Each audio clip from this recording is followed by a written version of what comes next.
ស្រូវនៅក្នុងប្រទេសកូរ៉េនៅពេលដែលគេប្រមូលផលយើងកុំគិតថាអង្គហ្នឹងគឺថោកគឺមិនមែនថោកទេគឺថ្លៃលើសដើមខ្ញុំសាកទិញអង្គនៅខែនេះគឺពីមុនខ្ញុំទិញមួយបេ20គីឡូតា$35ទេប៉ុន្តែឥឡូវនេះ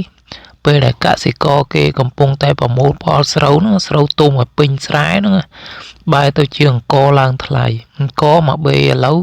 20គីឡូឡើងទៅដល់$55ជាងហើយអញ្ចឹងទិញពីមុនតា$35តែឥឡូវបែរទៅជាវាថ្លៃខុសពីធម្មតាអញ្ចឹងណាដោយសារតែខ្ញុំគិតថាអាគេប្រមូលផលចេះវាសម្បូរស្រូវអញ្ចឹងអង្គក៏សម្បូរដែរប៉ុន្តែផ្ទុយទៅវិញបែរទៅជាអង្គថ្លៃខុសពីធម្មតាអញ្ចឹងណាហើយអញ្ចឹងបងប្អូនយល់យ៉ាងណាដែរខ្ញុំគឺថាខ្ញុំមានការគិតថាវាដូចជាចម្លែកដែរអញ្ចឹងបងប្អូនអញ្ចឹងហើយបានជាកសិករគេសប្បាយចិត្តអញ្ចឹងបងប្អូន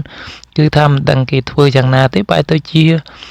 ខែប្រមូលផលស្រូវទៅជាអង្គហ្នឹងគឺឡើងថ្លៃអញ្ចឹងណាធម្មតានៅពេលដែលយើងអត់ប្រមូលផលស្រូវអង្គមិនសូវមានអញ្ចឹងទៅប៉ុន្តែបើខ្ញុំគិតថាប្រហែលជាមកពី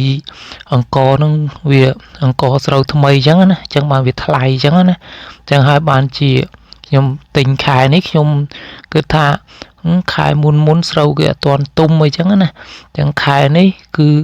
ស្រូវគេទុំអញ្ចឹងគឺអង្គប្រហែលជាមិនសូវថ្លៃពីព្រោះកន្លែងណាក៏មានស្រូវទុំអញ្ចឹងណាប៉ុន្តែអត់ទេបងប្អូននេះគឺជាការយល់ច្រឡំរបស់ខ្ញុំមួយប្រហែលជានេះបើតាមខ្ញុំគិតទេប្រហែលជាវាជាអង្គស្រូវថ្មីអញ្ចឹងហើយបានវាថ្លៃអញ្ចឹងណាអញ្ចឹងបានជាខ្ញុំគិតថាហากយើងប្រមូលផលស្រូវអញ្ចឹងក៏មិនសូវថ្លៃប៉ុន្តែអត់ទេបងប្អូន$35ឡើងទៅដល់$55ជាងគឺវាថ្លៃដែរអញ្ចឹងបងប្អូនហ្នឹងហើយនៅប្រទេសកូរ៉េជាងដឹងណាខែនេះគឺគេចាប់ផ្ដើមប្រមូលផលស្រូវហើយជាទូទៅហើយស្រូវគេនោះបងប្អូនមើលណាទុំផ្លែរនុករណែលគឺថាដូចកំរាព្រំអញ្ចឹងបងប្អូនមើលទៅគឺស្រែគេមួយធ្វើទៅគឺដឹងតែបានទិន្នផលតែម្ដងបងប្អូន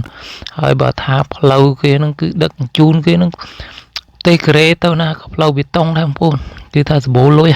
បកកែធ្វើផ្លូវណាផ្លូវគេតែមានផ្លូវមានបន្លាយអែប